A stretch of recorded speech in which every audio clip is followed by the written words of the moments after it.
It's named after a quote from Justice Holmes. This is the marketplace of ideas. Congressman George Whiteside's The Marketplace of Ideas. Marketplace of Ideas with Karl Rove, and it's called The Marketplace of Ideas. Today on The Marketplace of Ideas, a dedicated veteran bringing his contention to Capitol Hill. Joining us today is Pat Harrigan of North Carolina's 10th District. Congressman, welcome. Hey, great to be with you. Thanks for having me. So, the Congressman serves on the Armed Services Committee, and I wanted to start off by asking you, what are your priorities for NDAA 26? Well, we had three main priorities across 18 different initiatives that we wanted to get across the finish line, and those broadly fit into the categories of nuclear power. We want to make sure that we are addressing our drone production concerns here in this country, and we want to make sure that we're making progress on reshoring critical mineral, both harvesting, production, processing, and rare earth materials. And so kind of fit things into those three buckets, and I think we've done pretty well this year, which is great. I have a line here from Peter Thiel, who says that America often spends too much on the wrong things. Do you believe that our current defense investments match the threats that we face? No, I would totally agree with Peter Thiel on this. And we've got to understand, and this is where I've tried to be as helpful as I possibly can to the Army Transformation Initiative that the Army has embarked on this year. I think we can all step back and say, okay, hey, if we've got assets that didn't help us win the last 30 years of war, they're not relevant to deterring or defeating China. And if we have problems with our contracting mechanisms and our force structures meeting that deterrence threat that we're looking to achieve against China, then we need to change all three of those things. And we are trying to change those three things as quickly as we possibly can, starting with the Army and then moving through the Navy and the Air Force and the rest of the service over the next several years. Talking about the priorities in the NDAA, earlier we talked to Congressman George Whitesides, who says that he doesn't expect Ukraine funding to be a point of contention. Do you believe this is true? I don't know. I think it very much depends on what happens from here, right? President Trump is working very diligently to get to some sort of a peace deal between the two. I think that that is certainly in America's strategic interests. One of the things that I think people don't understand is that we're in a very nasty situation in Ukraine right now because of the way that the war was prosecuted. I think people have to understand that the way that our military wins wars is we take these very sophisticated, exquisite, and expensive capabilities that we've developed, like this one from 40 years ago, right? And we focus all of those capabilities on our adversaries across a very short period of time to achieve strategic overmatch. And the problem is that if a war becomes protracted, it lasts longer than that 2-week span, we end up losing that war because we start losing the economics of the war badly because we got all this really expensive stuff and our adversaries have figured out how to withstand that and they've effectively developed the low-cost solutions to our high-cost problems.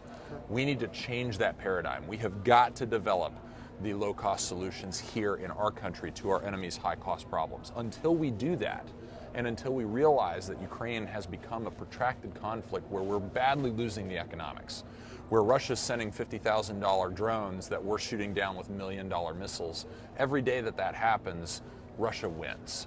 And that's what we have to understand. And so the other thing that I think have failed in Ukraine to really realize, and broadly the American people don't understand this, even broadly I would say members of Congress don't understand this, is that because we did not focus those capabilities underneath the Biden administration against the Russians, we basically piecemealed those very exquisite capabilities into Ukraine. For example, when Ukraine actually ended up kind of standing on its own and repelling the initial invasion from Russia, we then said, okay, hey, we're going to give you guns, we're going to give you ammo, we're going to give you javelins, and then a little bit later we said, okay, hey, we're going to give you Stinger missiles.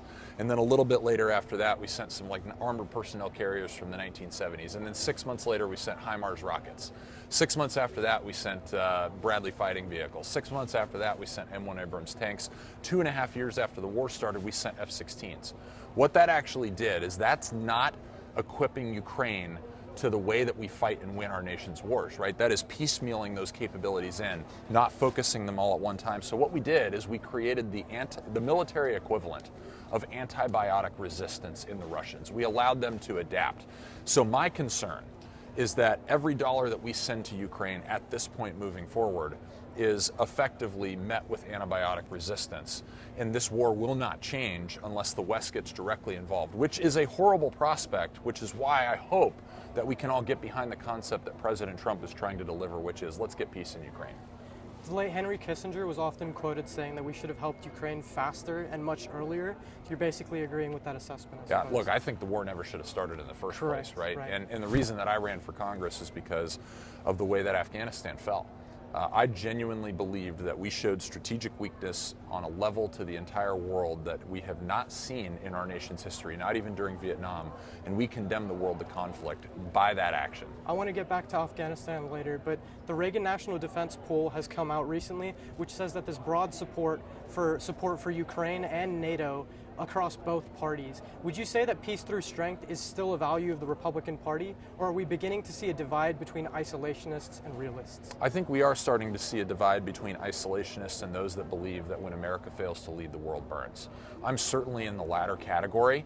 I also don't like losing. And we have got to understand that we've lost every single war that we've participated in since the end of World War II, except for Desert Storm, because we've executed every single war outside of the methodology that I've told you that allows us to win the war. We have not done that in Ukraine. And so I'm also, while I believe America should play a very active role in the world, and when we don't, we leave a vacuum that our adversaries fill. I am also not in the business of shoveling American dollars into a coal fire, which is what we have right now in Ukraine, absent of a key and durable strategy. So would you say that situations like this, like you're saying, sending aid piecemeal to Ukraine, not seeing results, would you say situations like that is what's contributing to the rise of isolationism? Yes, because what the isolationists see, and we've seen this in our own party, is they see a lack of results for the investments that are being made. And then when they look at those investments being made, for instance, at the end of the Biden administration, when we had 1 million people, every couple months coming across our southern border, and they say we're sending all these billions of dollars to Ukraine, yet we cannot secure our own borders, we cannot secure our own country. They're actually right about that. And that's what we have to understand, is that we can all be right about different facets of this. What really matters the most in public policy is outcomes, and we're not achieving those superior outcomes right now that the American people demand.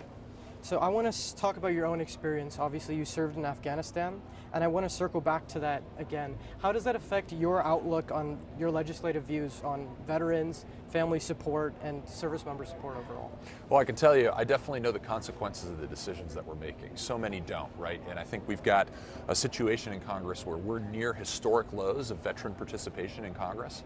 I think if we look after World War II all the way through the post-Vietnam era, we had 60, 70, 80% of Congress were veterans. 3 cycles ago, so 6 years ago in Congress, it was 9%. Now it's up to 19. We're starting to move the ball in the right direction.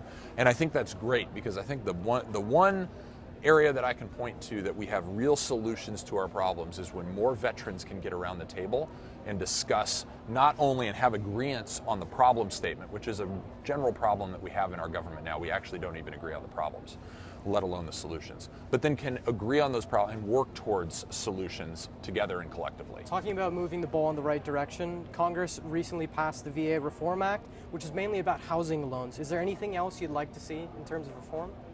Well, I think that if you step back and look at it, we spend an awful lot of money on veterans and get really terrible results. I think the VA expenditures this year was about $420 billion, which, if you think about it, is about half of our defense budget.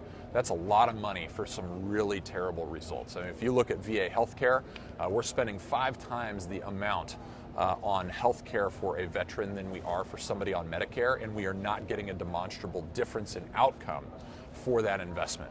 That's wrong. That's not being accountable to the American people, and it's also not doing right by our veterans. We have a lot of work to do on the Veterans Administration side.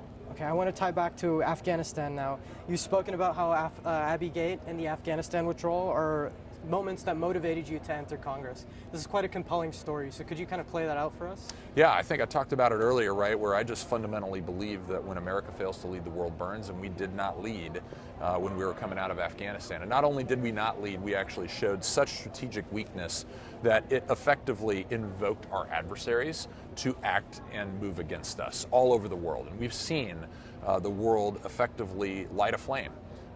Since President Biden came in office, President Trump has inherited a world that's absolutely on fire. We're trying to turn the temperature down of those fires, but the reality is that's really, really hard when we've effectively said to our adversaries, because of our strategic weakness, that America is no longer strong and you can do whatever you want to do around the world and there will not be a consequence from America for it.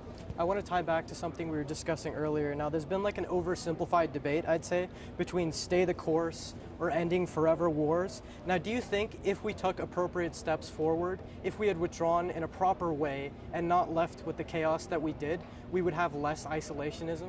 Yes. And yeah, we would have less of an attitude, I'd say, that's, you know, framing these things as forever wars, framing these things as interventionism and whatnot. Well, I would say that ostensibly on the surface, yes, but the reality is Ukraine's another forever war.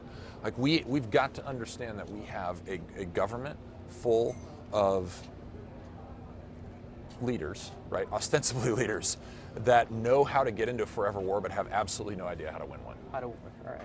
And I want to move to some concluding points. What are we not talking about enough right now, in your opinion, in both defense and then in general? We're not talking about the economics of war nearly enough. And coming back to, we've become very complacent. Our industrial base has become very, very good and complacent at producing the high-cost problems to our enemies' low-cost solutions. And the problem is that those high-cost problems also come with low magazine depth, where those low-cost solutions that our enemies are developing, they can actually produce in mass and in bulk. We have to 100% flip that paradigm, or we're going to continue to lose every single war that we fight across this globe. Thank you for your time, Congressman. Hopefully we can work on that. We're here at the Reagan National Defense Forum. This is the Marketplace of Ideas.